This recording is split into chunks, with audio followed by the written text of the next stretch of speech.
ఈ వీడియోలో మనం పైథాన్లో ఎక్సెప్షన్ హ్యాండ్లింగ్ ఏ విధంగా చేయొచ్చో చూద్దాం. మరి ఇక్కడ ఎక్సెప్షన్ అంటే ప్రోగ్రాంలో వచ్చే అబ్నార్మల్ సిచ్యువేషన్ని లేదంటే అబ్నార్మల్ కండిషన్ని మనం ఎక్సెప్షన్గా చెప్పుకోవచ్చు. మరి ఈ యొక్క అబ్నార్మల్ కండిషన్ లేదంటే ఎక్సెప్షన్ వచ్చినప్పుడు ప్రోగ్రామ్ ఫ్లో ఆగిపోతుంది, మధ్యలో కంటిన్యూ కాకుండా, అంటే statement by statement programme execute అవుతున్నప్పుడు ఎక్సెప్షన్ వచ్చినప్పుడు మిగతా స్టేట్మెంట్స్ అన్నీ రన్ కాకుండా మధ్యలోనే ప్రోగ్రామ్ హాల్ట్ అయిపోతుంది. మరి అలాంటి ఎక్సెప్షన్ సిచ్యువేషన్ని మనం హ్యాండిల్ చేసే మెకానిజంనే ఎక్సెప్షన్ హ్యాండ్లింగ్ అని చెప్పేసి అంటాం. సో ఈ ఎక్సెప్షన్ హ్యాండ్లింగ్ ద్వారా మనం ఆ యొక్క ఎక్సెప్షన్ని హ్యాండిల్ చేసి దానికి ఆల్టర్నేటివ్ వేని షో చేయడమే ఈ యొక్క ఎక్సెప్షన్ హ్యాండ్లింగ్ మెకానిజం యొక్క ముఖ్య ఉద్దేశం. అంటే ప్రోగ్రామ్ టర్మినేట్ కాకుండా మధ్యలో దానికి ఆల్టర్నేటివ్ వేని షో చేసి ప్రోగ్రామ్ని కంటిన్యూ చేయడం. ఓకే, మరి ఈ యొక్క ఎక్సెప్షన్ హ్యాండ్లింగ్ సింటాక్స్ చూసినట్లయితే మనం ట్రై బ్లాక్ అని చెప్పేసి అంటాం. ఈ ట్రై బ్లాక్లో ఇక్కడ మెలిషియస్ కోడ్ అని ఇచ్చున్నది. అంటే ఏ కోడ్ అయితే మనం మెయిన్గా రన్ చేయాలనుకుంటామో ఆ కోడ్ను మొత్తం ట్రై బ్లాక్లో పెట్టాలి. అంటే ఏ కోడ్లో మనం ఎక్సెప్షన్స్ రైజ్ కావచ్చు అని ఎక్స్పెక్ట్ చేస్తామో దాన్ని మనం ట్రై బ్లాక్ కింద పెడతాం. అంటే నెంబర్ ఆఫ్ స్టేట్మెంట్స్ ఉండొచ్చు అనమాట. ఆ ట్రై బ్లాక్లో ఉన్న స్టేట్మెంట్స్లో ఎప్పుడు ఏ ఎక్సెప్షన్ రైజ్ అవుతుందా అని ట్రై చేస్తూ ఉంటుంది ట్రై బ్లాక్. ఓకే, మరి దాని తర్వాత ఎక్సెప్షన్ 1, ఎక్సెప్షన్ 2, ఇట్లా ఎన్ని ఎక్సెప్షన్స్ మీరు ఆ యొక్క ట్రై బ్లాక్లో రైజ్ అవుతాయో ఆ యొక్క ట్రై బ్లాక్లో రైజ్ అయిన ఎక్సెప్షన్స్కి మీరు ఇక్కడ పర్టికులర్ ఎక్సెప్షన్ నేమ్ని ఇక్కడ మెన్షన్ చేయొచ్చు. For example except IO exception అంటే ఇన్పుట్ అవుట్పుట్కి సంబంధించింది, అట్లనే అర్థమెటిక్ సంబంధించిన ఎక్సెప్షన్, అట్లనే మీకు డివిజన్ బై 0, ఇట్లా నెంబర్ ఆఫ్ ఎక్సెప్షన్స్ ఉంటాయి. ఆ పర్టికులర్ ఎక్సెప్షన్ రైజ్ అయినప్పుడు ఏ కోడ్ ఎగ్జిక్యూట్ చేయాలో ఆ కోడ్ని మనం ఆ యొక్క పర్టికులర్ ఎక్సెప్షన్ కింద స్టేట్మెంట్ బై స్టేట్మెంట్ రాసుకోవడం జరుగుతుంది. ఫస్ట్ ఎక్సెప్షన్ రైజ్ అయిందనుకోండి, దాని కింద కోడ్ ఏంటి, అట్లనే నెక్స్ట్ ఎక్సెప్షన్ రైజ్ అయితే దాని కింద కోడ్ ఏంటి, ఇట్లా number of exceptions particular try block కింద ఏవైతే రైజ్ అవుతాయో ఆ కరస్పాండింగ్ ఎక్సెప్షన్ కింద ఉండే కోడ్ని మనం ఆల్టర్నేటివ్గా ఎగ్జిక్యూట్ చేసుకోవచ్చు. ఓకే, అంటే ప్రోగ్రామ్ మధ్యలో డిస్టర్బ్ కాకుండా అనమాట.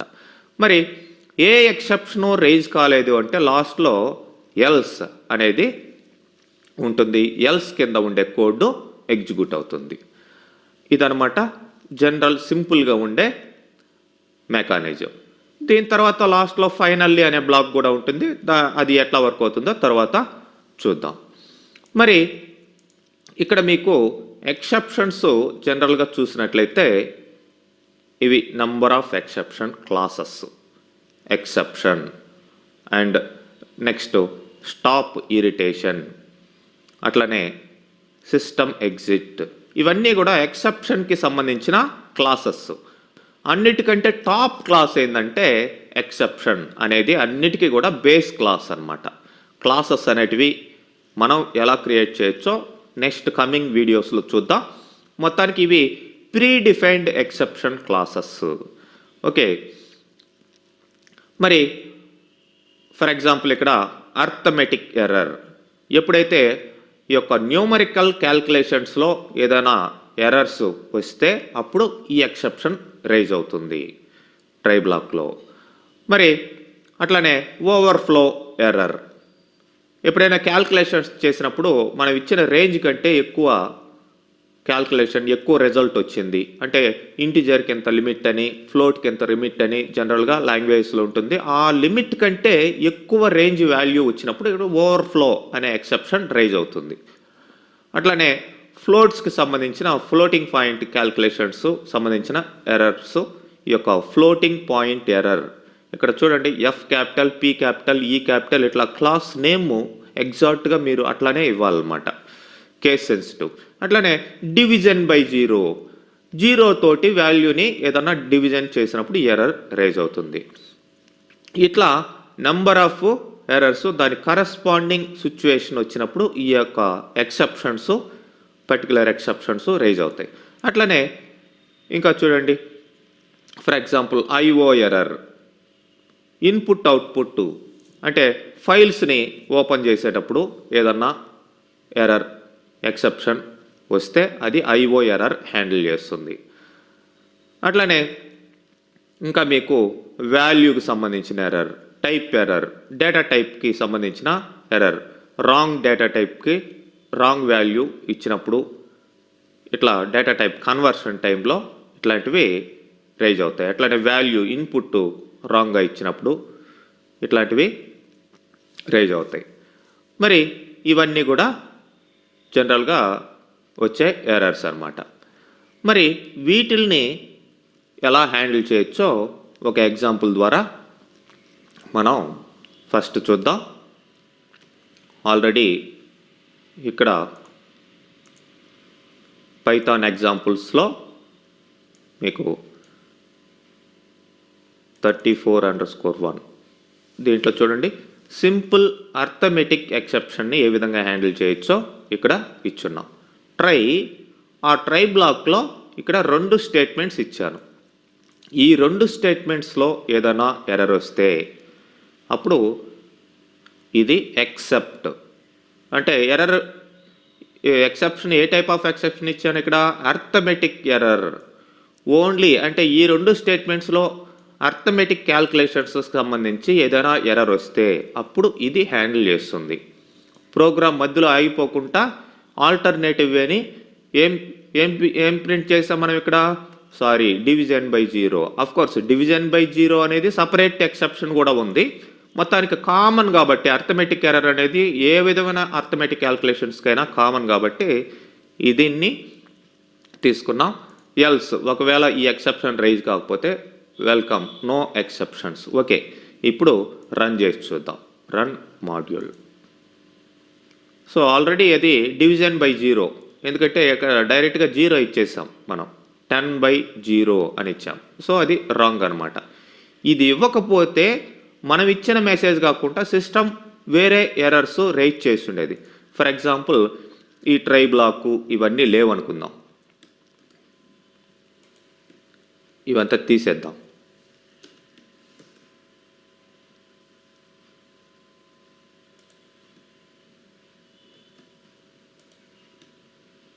వీటినంతా కామెంట్స్లో పెడుతున్నాను.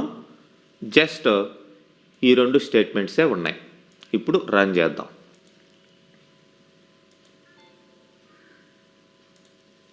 ఓకే, ఇండెంటేషన్ ఇట్లా ఫార్వర్డ్లో ఉంది కాబట్టి బ్యాక్ పంపిస్తాను. ఇప్పుడు రన్ చేద్దాం.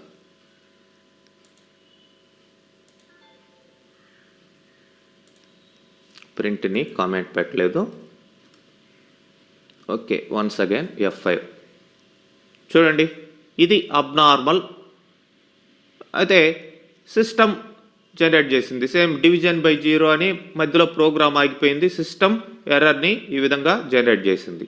ఇట్లా సిస్టమ్ జనరేట్ చేయకుండా మనం ఆల్టర్నేటివ్ అని మనం ఓన్ మెసేజ్ ఇచ్చుకొని మనం ఇట్లా ప్రోగ్రామ్ ఇంటరప్ట్ కాకుండా, అంటే నేను ఇక్కడ మెసేజ్ మాత్రమే ఇచ్చాను, మెసేజ్ కాకుండా మీరు ఆల్టర్నేటివ్ ఏంటి దానికి అనేది మీరు షో చేయొచ్చు అనమాట.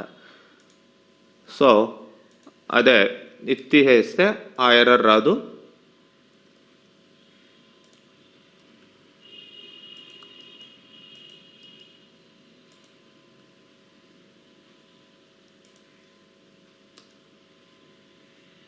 ఇప్పుడు చూడండి, మామూలు మనం ఇచ్చిన message okay division by zero వస్తుంది. ఒకవేళ ఇక్కడ డివిజన్ బై జీరో కాకుండా ఏదో సంథింగ్ కరెక్ట్గానే ఇచ్చామనుకుందాం 1. ఓకే, మన యొక్క ప్రోగ్రామ్ రిజల్ట్ వచ్చింది, welcome, no exceptions, else part కింద ఉండేది మనకి ఎగ్జిక్యూట్ కావడం జరిగిందనమాట. ఓకే, అలానే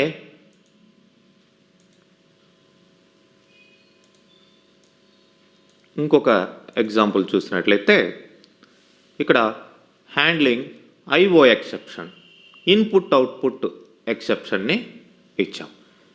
ఇక్కడ ఒక ఫైల్ని ఓపెన్ చేస్తున్నాం రీడ్ మోడ్లో, మై ఫైల్ డాట్ టెక్స్ట్ అనే ఫైల్ని రీడ్ మోడ్లో ఓపెన్ చేస్తున్నాం. అంటే మై ఫైల్ డాట్ టెక్స్ట్ అనేది ఆల్రెడీ ఉండాలి. ఓకే, ఉంటే దాన్ని ఓపెన్ చేసి కోర్స్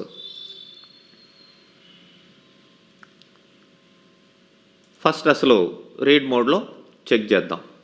రైట్ చేయాలంటే దాన్ని రైట్ మోడ్లో పెట్టాలి. ఎనీవే నేను రీడ్ మోడ్లో ఓపెన్ చేస్తున్నాను. మరి ఇన్పుట్ అవుట్పుట్ ఎర్రర్ వచ్చినప్పుడు file cannot found, cannot read the data. File ఉంటే కదా రీడ్ చేసేదానికి. ఒకవేళ ఉంటే కనుక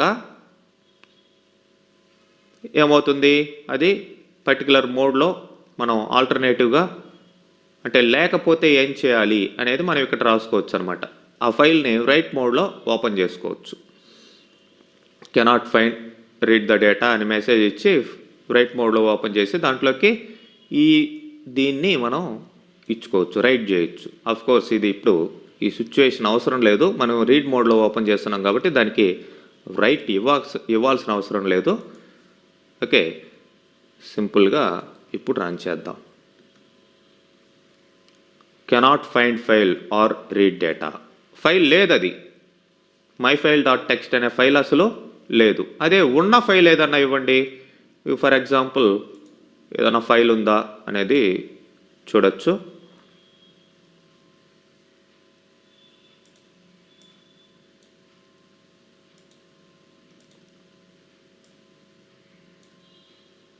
xyz.txt అనేది ఉంది already.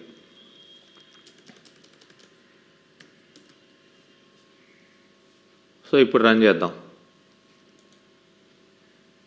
Okay, return content in the file సక్సెస్ఫుల్గా దాంట్లోకి ఇన్ఫర్మేషన్ని రాసింది xyz.txt అనే ఫైల్లోకి. మీరు కావాల్సింటే దాన్ని వెళ్ళి ఓపెన్ చేసి చూడొచ్చు. ఈ యొక్క కోర్స్ ఈ రైట్ మెసేజ్ తీసేసాం మనం అండ్ రీడ్ మోడ్లో ఓపెన్ చేసాం, రైట్ చేసి దానికి లేదు. కాకపోతే ఇక్కడ మెసేజ్ ఎట్లా ఇచ్చాం. ఓకే, దీన్ని తీసేసి మనం రైట్ చేయటం లేదు కాబట్టి ఈ మెసేజ్ కూడా రిమూవ్ చేద్దాం. ఇక్కడ ఫైల్ ఓపెన్డ్ సక్సెస్ఫుల్లీ అని మెసేజ్ ఇద్దాం.